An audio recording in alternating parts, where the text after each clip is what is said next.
एक तरफ अखिलेश यादव जी को गौ माता में दुर्गंध नजर आता है और वहीं राहुल गांधी जी के साथी कांग्रेस पार्टी के विधायक को साधु संतों में सांड नजर आता है, जो सांड जाके छुट्टल रूप से घूम करके दूसरे धर्मों पर आघात कर रहे हैं।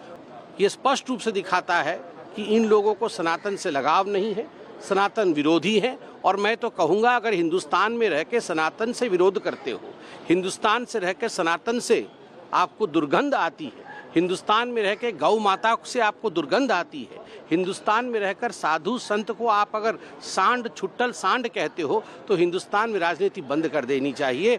वह भूमि ढूंढनी चाहिए जहां पर आप सनातन का अपमान कर सकते हो और वह देश सहेगा। यह देश सनातन का अपमान नहीं सहेगा। और अजय दुबे इस वक्त हमारे साथ जुड़ रहे हैं। अजय, अखिलेश यादव हो, समाजवादी पार्टी के नेता, ऐसे ऐसे बयान दे रहे हैं जिन पर सवाल उठ रहे हैं। एक बात तो साफ है कि पिछले दिनों उपचुनाव में हुए हार की बौखलाहट इस तरीके से है, कभी गायों को लेके, कभी राणा सांगा को लेके ऐसे बयान दिए जा रहे हैं जिससे नाराजगी बढ़ती जा रही है। और बिल्कुल देखिए, पहले जो राणा सांगा को लेकर बयान दिया गया है वो पीडीए की राजनीति के आयाम को लेकर था, उस डायमेंशन को लेकर था। लेकिन अखिलेश यादव का अब दिया गया बयान, खुद अखिलेश यादव जिस समाज से आते हैं, जो उनकी पार्टी का कोर वोटर है, वो विशेष भावना रखता है गायों के प्रति, गौशालाओं के प्रति। और अब ये बयान खासा राजनीतिक गर्माहट फैलाता हुआ उत्तर प्रदेश की राजनीति में दिख रहा है। बीजेपी ने इस मुद्दे को भुनाने की कोशिश पूरी कर ली है। लगातार बयानबाजी बीजेपी के नेता कर रहे हैं और जिस तरीके से दुर्गंध की बात की गई, गौशाला की बात की गई, काफी आक्रोश दिखाई दे रहा है। लोग जो है सोशल मीडिया पर लिख रहे हैं। बीजेपी के नेता, बीजेपी के राज्यसभा सांसद दिनेश शर्मा, वो भी इस पूरे मामले को लेकर इत्र और जन्म जो उनकी जो जिस परिवार में अखिलेश यादव जन्मे हैं उसकी भी बात करते हुए दिखाई दे रहे हैं। तो निश्चित तौर पर अखिलेश यादव को निशाने पर लेते हुए तमाम बीजेपी के नेता गौशाला वाले बयान पर दिखाई दे रहे हैं। ठीक है अजय, आप लगातार जानकारी दे रहे हैं और कैसे इस पूरे मामले को लेकर सियासत हो रही है वो भी आपको हम लगातार बता ही रहे हैं। अब आपको सुनाते हैं कि कल अखिलेश यादव ने आखिरकार क्या कुछ कहा था और कैसे बीजेपी अखिलेश यादव पर अब हमलावर हो गई है। सुनिए। कन्नौज में रहकर के हम लोगों ने भाईचारे की सुगंध दी है। ये जो भारतीय जनता पार्टी के लोग हैं, इनकी नफरत की दुर्गंध है। मैं तो कन्नौज के सुगंध वाले लोगों से कहूंगा, ये भारतीय जनता पार्टी की दुर्गंध को हटाएं।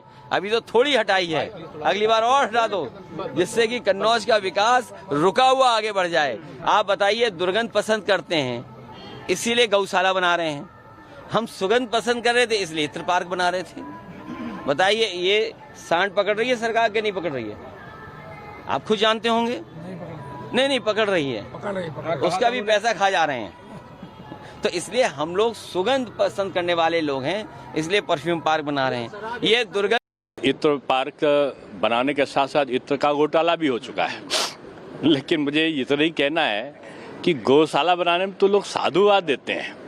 मुझे अपना याद है, मैंने लखनऊ में कान्हा ओपन प्रोजेक्ट बनाया था और उसके बाद आदरणीय मुलायम सिंह जी मुख्यमंत्री बने थे। तो जब वहाँ देखने गए तो उन्होंने फ़ोन करके मुझसे बधाई देते हुए कहा कि बहुत अच्छा किया, गौशाला बना दिया, सड़क पे ये बेसहारा पशु टहलते थे। आज मुख्यमंत्री जी ने उत्तर प्रदेश के हर जिले में गौशाला बना दिया। ये तो साधुवाद की पात्र है।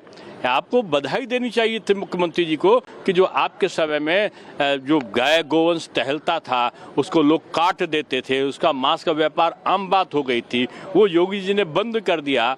तो गौशालों में आप दुर्गंध और सुगंध क्यों तलाश रहे हो? गौशाला में सनातन की आस्था को तलाशो। ये गौ माता है, इनको माता कहा जाता है और माँ पर टिप्पणी नहीं की जाती है। तो अखिलेश के गौशाला से दुर्गंध वाले बयान पर बीजेपी से लेकर साधु संतों में नाराजगी है। बीजेपी सांसद रवि किशन ने क्या कुछ कहा वो भी सुनिए। जहां अखिलेश बाबू को, अखिलेश जी को, इतने बड़े नेता को, पूर्व मुख्यमंत्री को दुर्गंध लगती है, वहीं से उसी भोजन से खा के रवि किशन बड़े हुए हैं। उसी गोबर से हमारी माँ चूल्हा जलाती थी, वही हमारे हवन में, मेरे पिताजी पुजारी थे, वही हवन में इस्तेमाल होता था, वही गोबर मेडिसिन की तरह हमारे यहाँ देखा जाता है। वहाँ उनको हिंदुओं में दुर्गंध दिखाई देती है। ये सुन के व्यक्तित्व बड़ा दुख हुआ। हिंदू आस्था पर चोट पहुंचाने की जैसे समाजवादी पार्टी के नेताओं ने ठान ली है। बार बार एक एक करके नेता बयान दे रहे हैं। कभी सनातन परंपरा, सनातन पर, हिंदू धर्म पर सवाल खड़े करते हैं। तो अब समाजवादी पार्टी के नेता, समाजवादी पार्टी के मुखिया अखिलेश यादव को गौशालाओं से दुर्गंध आती है। रिपोर्ट देखिए।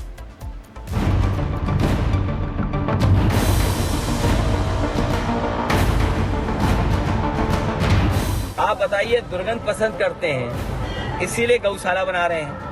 हम सुगंध पसंद कर रहे थे इसलिए इत्र पार्क बना रहे थे। कभी मंदिर पर सवाल तो कभी आस्था पर बवाल, कभी भगवा का अपमान तो कभी संतों और सनातन का अपमान। सपा अध्यक्ष अखिलेश यादव अपनी अधर्मी सोच से हमेशा सनातन पर चोट करते रहते हैं और एक बार फिर से उन्होंने सीमा लांघने की कोशिश की है। अखिलेश ने कहा कि गौशालाओं से दुर्गंध फैलती है, सुगंध के लिए हम इत्र पार्क बना रहे हैं।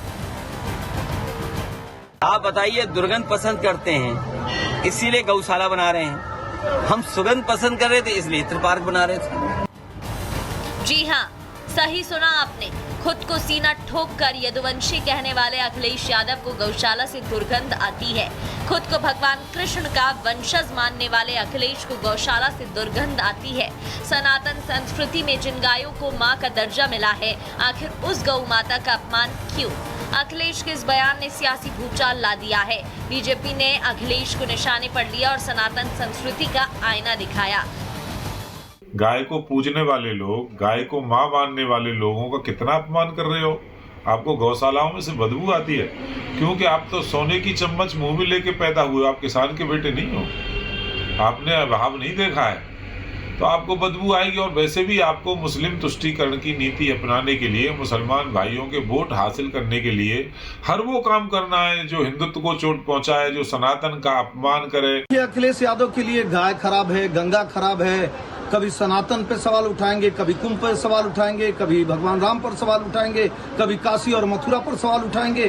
तो मैं तो कह रहा हूँ अखिलेश यादव जी को कि अपना नाम बदल लीजिए भाई, हटाइए अपना नाम अखिलेश यादव लिखना और लिख लीजिए अखिलेश का।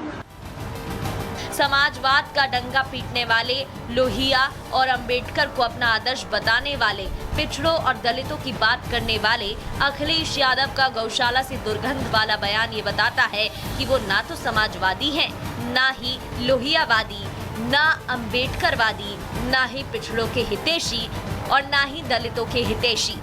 और उनका बयान एक खास वर्ग के